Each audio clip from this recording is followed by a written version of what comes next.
Assalamualaikum warahmatullahi wabarakatuh. Waalaikumsalam.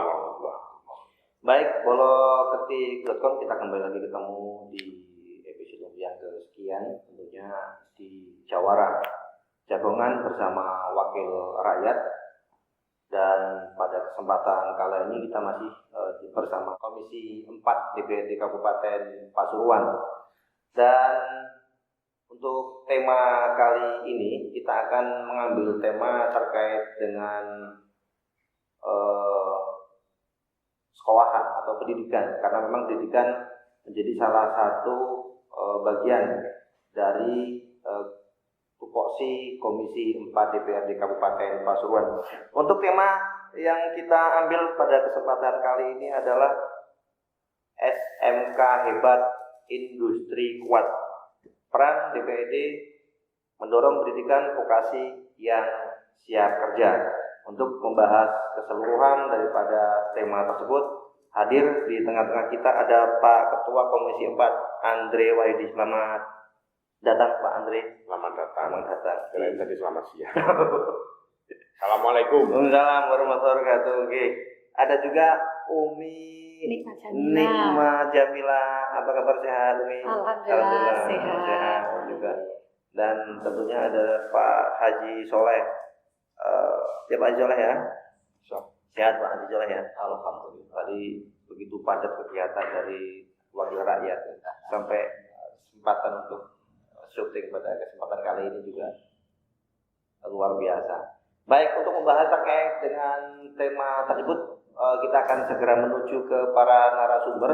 Namun sebagai catatan bahwa untuk saat ini dengan situasi dan kondisi tuntutan yang harus dikuasai oleh para lulusan LTA ataupun juga sarjana, memang setelah mereka lulus, mereka tentunya menjadi salah satu pertanyaan atau PR bagi mereka untuk menuju kemana mereka. Dan untuk menyiapkan itu semua, tentunya sekolahan atau dari dunia pendidikan sendiri harus mempersiapkan supaya setelah mereka lulus bisa mendapatkan pekerjaan yang sesuai ataupun yang mereka inginkan. Nah ini Pak, kita ke Pak Andre dulu, Pak Andre ya. Pak Soleh dulu. Oh, Pak Soleh dulu. Pak Soleh, ini kan terkait dengan pendidikan vokasi. Ya, di mana pendidikan vokasi itu sendiri sekarang menjadi salah satu target dari siswa maupun bagi mahasiswa. Namun kita membahas untuk siswa sendiri, Pak. Nah, ini menjadi prioritas pembangunan SDM Kabupaten Pasuruan itu seperti apa sih, Pak Soleh? Sebelum saya ke pertanyaan, bahwa kita kembali kepada bagaimana mindset masyarakat kita. Masyarakat kita itu termasuk para orang tua, sekaligus juga untuk mengawal cita-cita putra-putrinya. Artinya di sini mindset kita itu lebih kepada kalau sudah sekolah itu dianggap untuk mencari kerja. Jadi kamu sekolah sudah S1 kok nganggur, atau jangan masuk SMA, nanti sulit cari kerja. Yeah. Kamu ke SMK dan sebagainya. Nah, itulah maka dari itu kalau dulu zaman saya masih SMA, itu favoritnya SMA. Apalagi kalau sudah masuk di IPA, kan dulu kan ada IPA IPS. Ya, menjadi benar plus ya. Kalau IPS itu termasuk yang lebih bonafit yang IPA waktu itu. IPA ada fisika, ada biologi. Jadi kalau sudah di situ kita itu sebagai murid merasa bonafit ada di situ. Apalagi di lembaga yang bonafit juga. Saya ingat nenek saya, paman saya itu kuliah di Surabaya sampai pulang itu mesti duit pulang. Orang tua semangat karena harapannya setelah lulus kuliah anak saya nanti jadi pegawai. Ketika sudah lulus, ternyata paman saya itu kembali ke pekerjaan orang tua sebagai petani tambak. Orang tua malah kaget, nenek saya malah.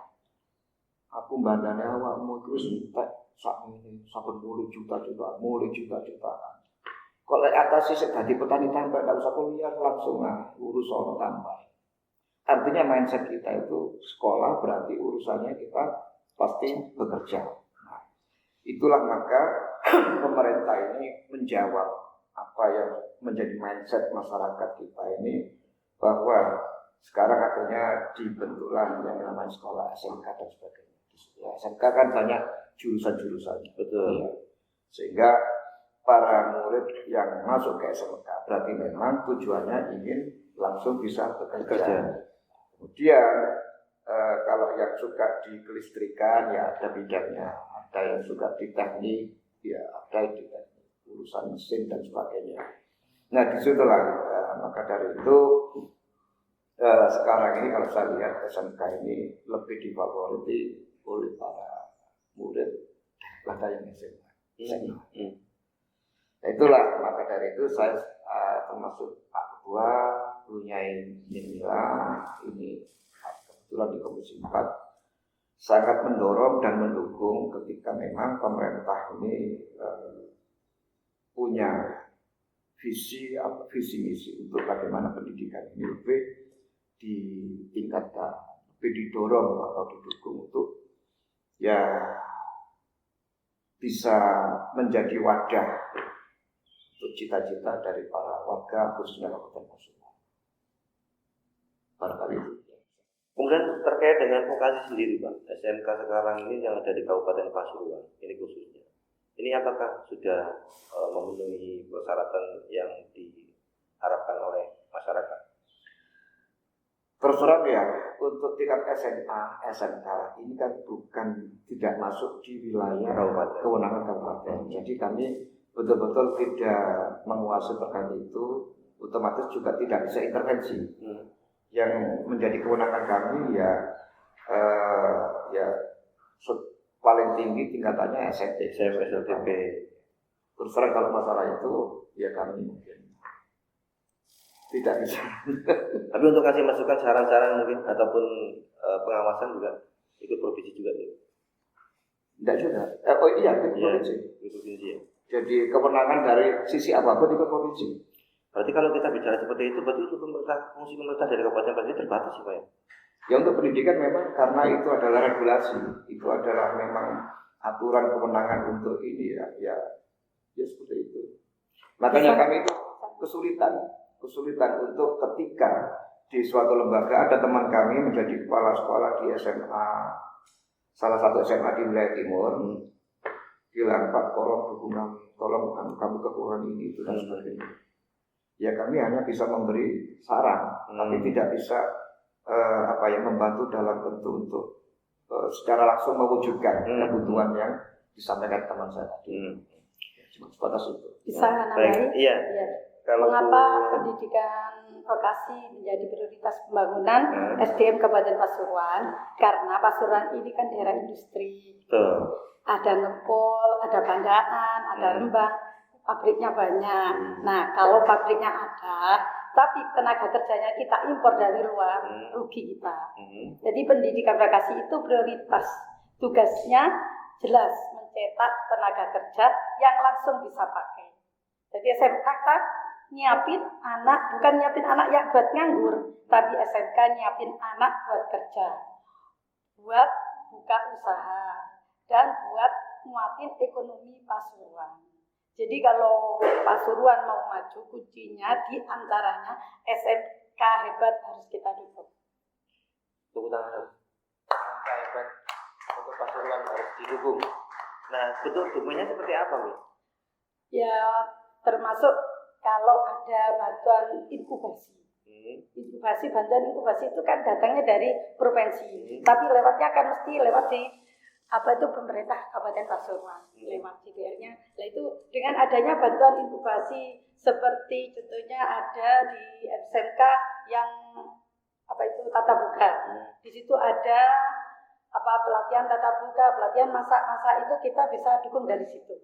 Kita mengawasi, kita backup program yang ada dari provinsi menjadi jembatan antara pemerintah SMK dengan mungkin pihak swasta ataupun dari pengusaha juga ya. Kalau di sekolah Nuni sendiri seperti apa edukasinya sekarang?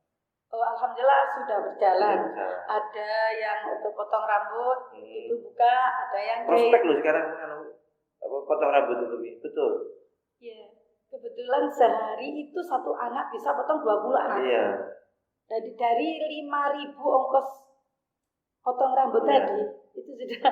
Tapi kalau 20.000 kan 20 anak kan sudah 100.000. Iya. Nah nanti bagian yang potong sendiri itu ada bagiannya. Ada yang masuk ke untuk pondoknya. Dan masak, laundry dan lain sebagainya itu ada semua dan alhamdulillah berjalan.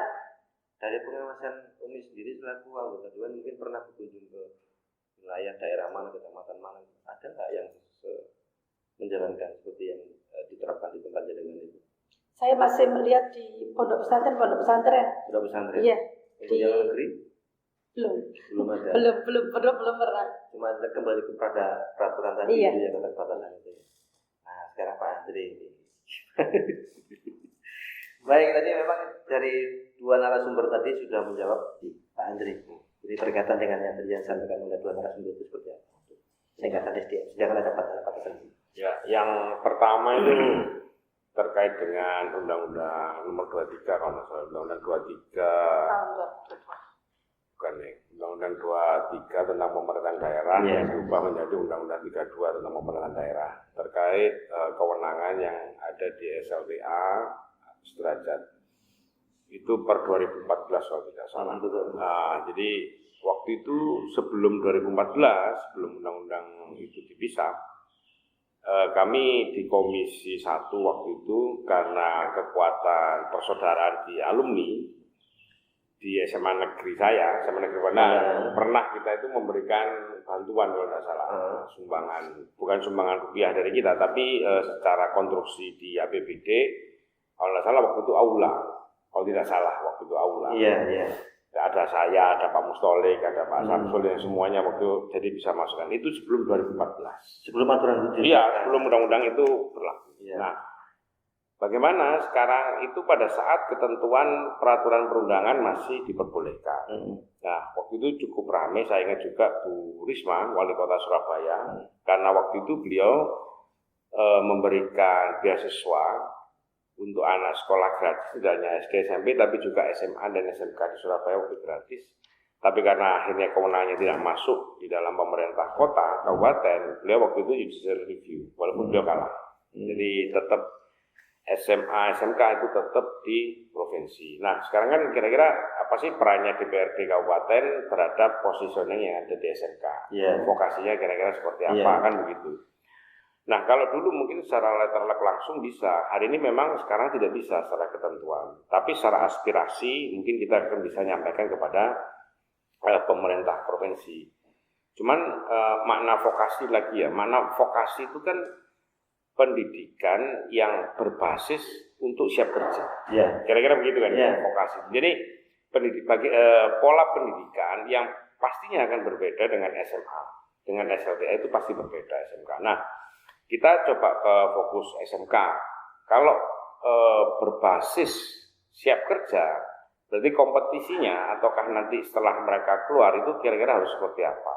Itu kan poin pentingnya kan di situ. Karena tadi disampaikan oleh Pak Soleh, sekolah dukur-dukur sampai kuliah habis berapa dan segala macam. Toh endingnya akhirnya mereka balik lagi kerja melanjutkan usaha orang tua. Kira-kira kayak gitu. Nah, kalau di sini ini kan lebih spesifik. Kalau SMK kan lebih spesifik karena memang adik-adik ini kan untuk diciptakan untuk siap kerja. Makanya jurusannya pun juga cukup banyak sekali. Mungkin yang hari ini tak sebut aja, aku ambil promosi SMK Samsul Arifin, desain komunikasi visual. Nah, artinya ada terobosan. Saya melihat di SMK di sini ada, mungkin tidak semua SMK juga ada jurusan ini. Ini kan, tapi sekali lagi tinggal nanti outputnya. Adik-adik yang SMK ini, jurusan yang visual yang sekarang kita bahas ini, itu bisa tidak hanya pikirannya itu masuk formal, tapi justru banyak di non formal. Maknanya itu begini.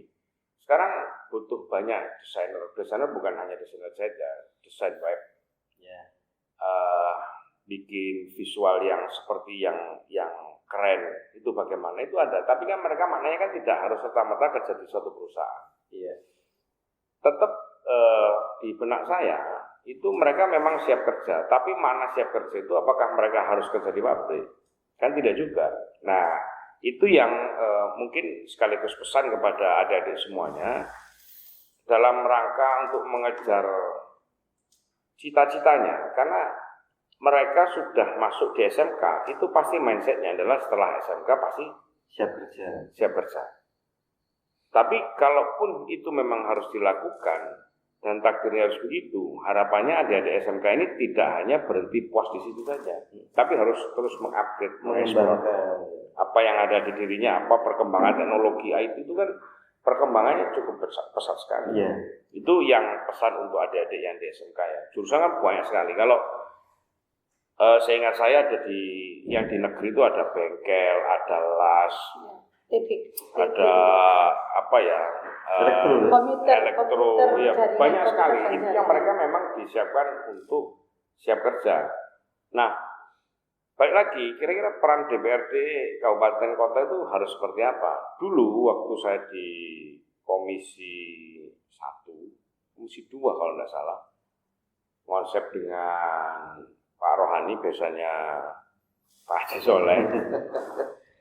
Dulu ada namanya kios 3-in-1. Kios 3-in-1 itu begini.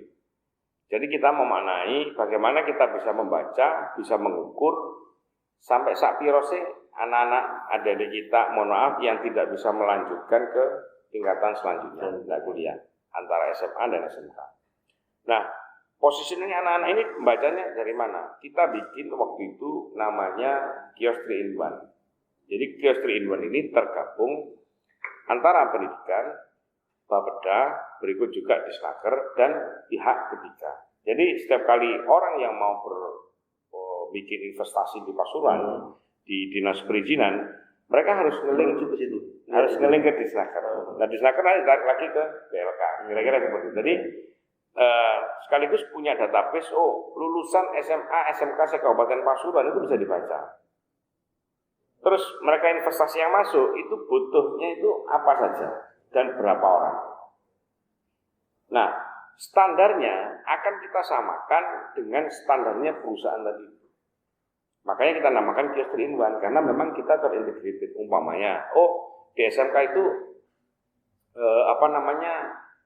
ada kurang hal yang lebih khusus lagi. Kalau nggak salah waktu super forklift kalau nggak salah.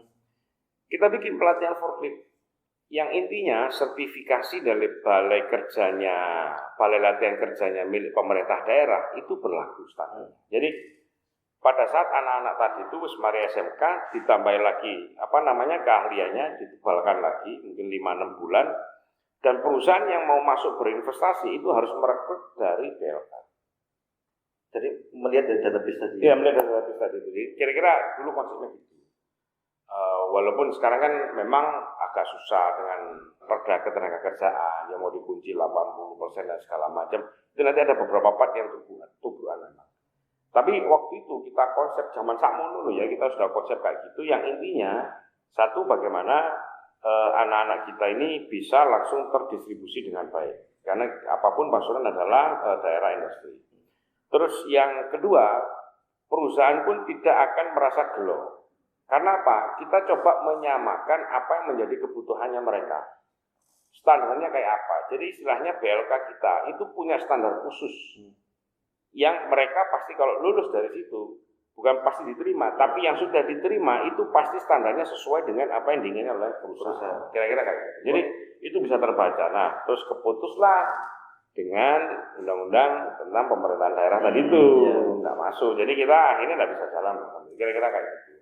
Nah, tapi secara aturan letterlek memang tidak bisa. Makanya tadi saya sampaikan kalau hanya menyampaikan secara aspirasi, ya akan kita sampaikan aspirasi tadi itu. Tapi sebenarnya kerangka berpikirnya kita bagaimana intinya dari adik-adik yang sudah menentukan pilihannya masuk tidak di SMA, tapi masuk di SMK, mereka itu outputnya kira-kira mereka harus bagaimana?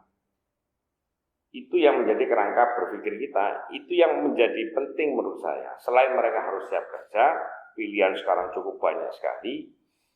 Nanti harapannya kalau sudah bekerja mereka tetap bisa mengupgrade dari sisi akademisnya atau sisi yang lain ya. Jadi jangan cepat puas diri. Kalau pemahaman saya seperti itu. Kalau tadi Pak Andre menyampaikan terkait dengan kios Triduan dulu namanya. Iya, waktu itu almarhum Pak Yoyo kalau nggak salah di Snakernya, kepala perizinnya almarhum Pak Nato, terus Bapedanya Pak Bambang Manyu kalau nggak salah, Pak Sekdanya Pak Agustiaji. Itu sudah beku sekarang Pak? Ya beku. Padahal itu kalau jalan keren itu. Iya, kalau jalan keren karena kan bisa terbaca. Jadi kan kita membaca itu tidak hanya alumni 2025, 24, 23 kita bisa baca juga. Jadi langsung mereka butuhnya sekarang tukang las, butuhnya sekarang sopir forklift, bisa kebaca. Dan mereka tetap kita latih lagi di BLK. Jadi tidak hanya lulusan SMK-nya saja, tapi mereka pun dilatih pendek tadi itu untuk memenuhi standarnya dari perusahaan tadi. Dan dulu kan masih belum ada COVID dan segala macam investasi. Waktu itu dari 3 triliun saya ingat tembus 7 triliun waktu itu. Jadi investasinya jadi cukup luar biasa waktu itu. Jadi cuman akhirnya kepotong itu. Ya paling tidak dasar-dasar pikiran itu yang mungkin hari ini bisa kita pakai. Kalau pemahaman saya loh ya, masih bisa kita pakai. Kita kembali ke Pak Soleh. Pak Soleh, seperti tadi disampaikan Pak Andre bahwa untuk pemerintah daerah sendiri juga memiliki BLK. Pak BLK, kalau BLK di bawah naungan pemerintah kabupaten ya. Yang di Rejoso itu kita ya BLK di Pasaman ada dua.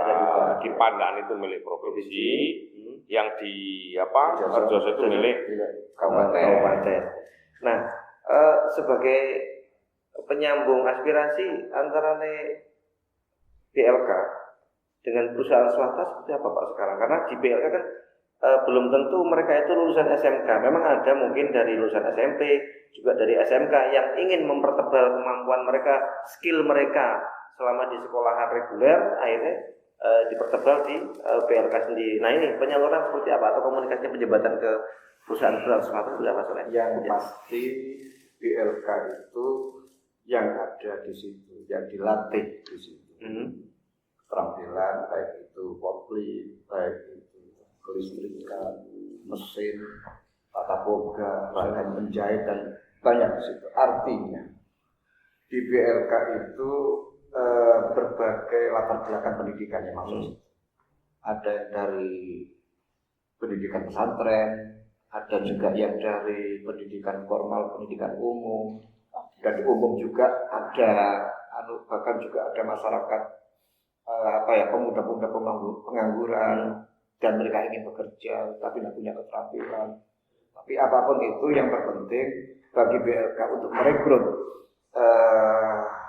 tenaga-tenaga untuk dilatih atau dididik atau apa di situ nanti itu ya kriterianya kan sudah ditentukan terkait dengan persyaratan pendidikan dan sebagainya. Artinya kami juga sudah pernah berdiskusi dengan ketika rapat kerja Komisi 4 dengan Disnaker, kita dorong mereka, apa kebutuhan sampai? Pak, saya tidak ada alat. Alat itu kalau kita beli berapa? Segini Pak. Oke, nanti kami yang ada di komisi ini ada beberapa yang menjadi anggota banggar karena kebutuhan, makanya nanti kami akan bawa ke forum itu.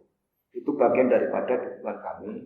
Termasuk kami juga mendorong untuk bagaimana ketika peralatan itu atau fasilitas tidak ada di Disnaker, maka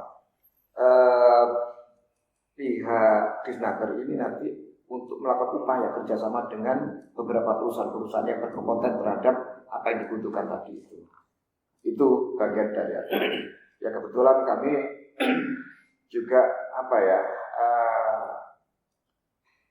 termasuk Pak Ketua, termasuk kami sendiri, ya adalah beberapa perusahaan yang kami kenal dengan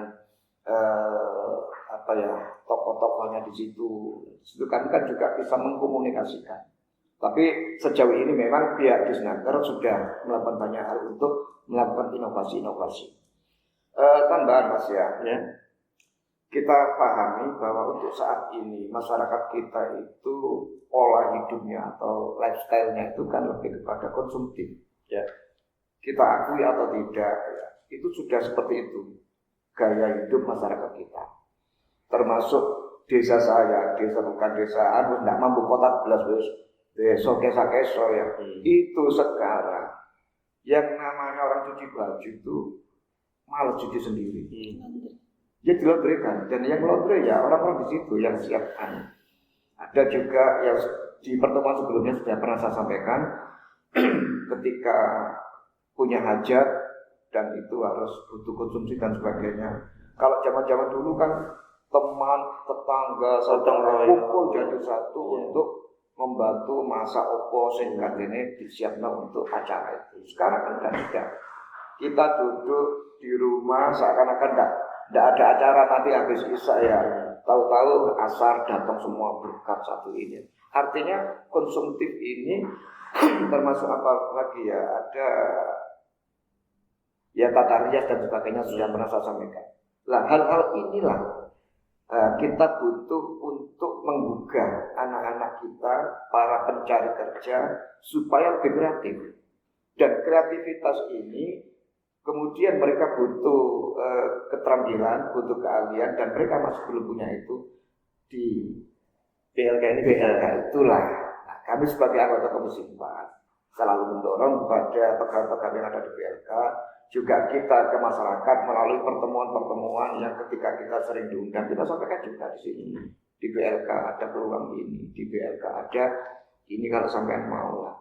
Sekali lagi, kalau memang ini vokasi ya, nah, kembali lagi kalau endingnya, ujung-ujungnya adalah masalah pekerjaan. Ya kita kembalikan bagaimana kreativitas anak-anak kita yang ini nanti, para pencari kerja. Lebih kreatif, ya saya pikir akan lebih cepat maju daripada yang hanya tinggal nunggu apa ya, istilah itu. Nunggu panggilan dong. Panggilan kerja maksudnya. Jadi tidak bisa hanya menuntut atau mengandalkan atau menunggu program-program dari pemerintah, tapi dikembalikan atau supaya berjalan secara beriringan, maka para pencari kerja ini juga harus lebih kreatif. Berarti tingkat kreativitas dari lulusan itu sendiri juga dibutuhkan juga Pak Soleh. Walaupun mereka itu kadang-kadang tidak menyadari saya itu harus bagaimana. Itulah kami yang sudah sepuh-sepuh ini di setiap kesempatan, di setiap pertemuan, termasuk kami jagongan di warung-warung kalau kebetulan ada beberapa pemuda, saya sampaikan di situ, termasuk menumbuhkan kreativitas tadi. Umi, ada yang ditambahkan berkaitan tadi Pak Soleh tadi? Kalau dari Pak Ketua, Pak Soleh, saya rasa sudah komplit. Mungkin saya bisa menambahkan pesan aja sama anak-anak SMK itu ya. Maksud saya untuk anak-anak SMK, jadilah yang paling siap. Bukan jadi yang banyak mengeluhnya. Jadi mereka itu harus satu menguasai skill, ya, kuasai jurusanmu sampai jadi ahlinya. Jangan asal milih jurusan, setelah milih jurusan kuasai sampai benar-benar ngerti. Tadi ketika lulus sudah bisa dimanfaatkan. Terus yang kedua, sikap disiplin, jujur, tanggung jawab.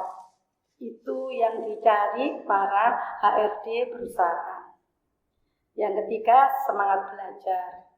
Dunia kerja berubah cepat, yang mau belajar dia yang menang. Ingat, lulusan SMK itu tulang punggung industri. Kalian yang akan menggerakkan ekonomi Pasuruan. Gitu. Itu ya. Kalau berkaitan dengan SMK sendiri di tempat jenengan kan lulusannya sudah mandiri-mandiri ya, yang kami dengar ya. Ya, saya SMK-nya masih ngikut. Masih ngikut karena saya yang fokus itu di madrasah aliyahnya. Ya, SMK-nya kami masih ngikut. Masih menginduk. Iya. Pak Andre, nah ini nanti sudah disampaikan juga berkaitan dengan BLK juga tadi. Sudah nyambung nggak? Selama ini? Ya nyambung. Kalau saya nyambung. Cuman harus harus dipertajam lagi. Karena dulu kan cukup sekali kan. Banyak banget lah. Cuman ini terakhir yang kita dengar kan ada mau investasi industri sepatu yang butuh ribuan tukang jahit kalau tidak salah. Di Sukoharjo juga mau dibangun. Ya makanya tinggal penguatan yang seperti saya bilang tadi itu konsepnya standarisasinya para pencakar tadi di perusahaan yang ada di Pasuruan ini standarnya sebenarnya pengennya standarnya di PLK tadi. Jadi punya SNI-nya sendiri. Kira-kira. Tekanan dari DPR ke pemerintah daerah. Oh yes, sudah kita sampaikan, sudah kita sampaikan. Walaupun memang tidak semua tidak semuanya bisa ke sana, tapi makanya tinggal lihat semangatnya dari pemerintah daerah. Kalau harapan kita sih kalau pusat satu pintu kan enak, kita bacanya juga enak, monitornya juga enak, terus kualitas orangnya juga akan standarnya sesuai dengan kebutuhannya apa yang mereka inginkan, kira-kira kayak gitu. Nah sekali lagi tadi sampaikan sudah banyak pelatihan yang ada di PLK, tidak hanya yang formal ataukah juga yang non formal. Kalau nggak salah kemarin kita ngusulkan tuh servis AC kalau nggak salah ya. Iya. Servis AC karena itu sepele tapi kan faktanya sekarang mana yang ada AC? Betul. Ya kan? Bahkan kita usulkan juga itu sepeda listrik sekarang. Oh iya, apa servis sepeda listrik juga kita usulkan. Sudah dimasukkan juga. Usulan untuk elektrikalnya ya, jadi bagaimana dandannya sepeda listrik, bagaimana servis AC itu kita kasih kelas sendiri juga. Jadi makanya mungkin agak berbeda yang tadi disampaikan kalau BLK dengan SMK itu agak berbeda. Karena BLK ini kan semua ruang yang dimungkinkan tanpa melihat latar belakang itu kan yang penting kan bisa obah. Seperti mama ya. Mesti mama. Bisa apa pasti mama gitu lah. Itu kita masukkan di situ. Cuma kalau SMK ini kan agak berbeda karena sekolahnya ini kan sudah spesifik. Tinggal anaknya aja mau ngambil jurusannya apa. Kira-kira kayak gitu. Lah ini yang perlu yang tadi dikonekkan lagi dengan perusahaan. Walaupun kita tahu hari ini ya politik dunia, ya akhirnya ekonomi dunia juga terasa, depresiasi rupiah pun juga terasa. Itu kan sangat pengaruh terhadap investasi. Akhirnya yang sifatnya padat karya pun hari ini juga masih berjalan agak lamban. Ini makanya tadi semangatnya itu memang vokasi itu kan siap kerja, tapi ya tidak hanya bekerja pada satu perusahaan, tapi ada ini juga harus siap untuk menciptakan lapangan kerja itu sendiri. Pemahaman saya gitu sih, pemahaman saya. Sekecil apapun ketika itu usaha sendiri kita adalah positif. Iya, iya betul. Baik, terima kasih Pak Andre, Umi, kemudian Pak Haji Soleh untuk waktunya. Dan sahabat ketik memang seperti yang disampaikan oleh beliau tadi, bahwa SMK merupakan tempat pendidikan untuk mencari skill.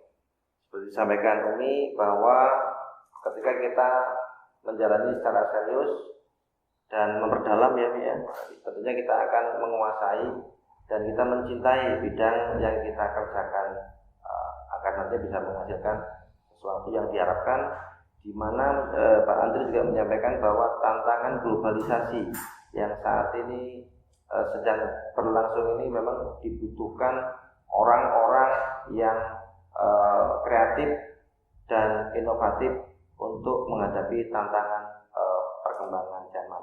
Terima kasih untuk kebersamaannya. Mohon maaf apabila ada kekurangan. Kita akan ketemu lagi di tema selanjutnya, tentu masih di Jawara Jagongan bersama Wakil Rakyat DPRD Kabupaten Pasuruan. Assalamualaikum warahmatullahi wabarakatuh. Waalaikumsalam warahmatullahi wabarakatuh. Terima kasih Pak Andri. Ya, terima kasih. Terima kasih. Ya, sudah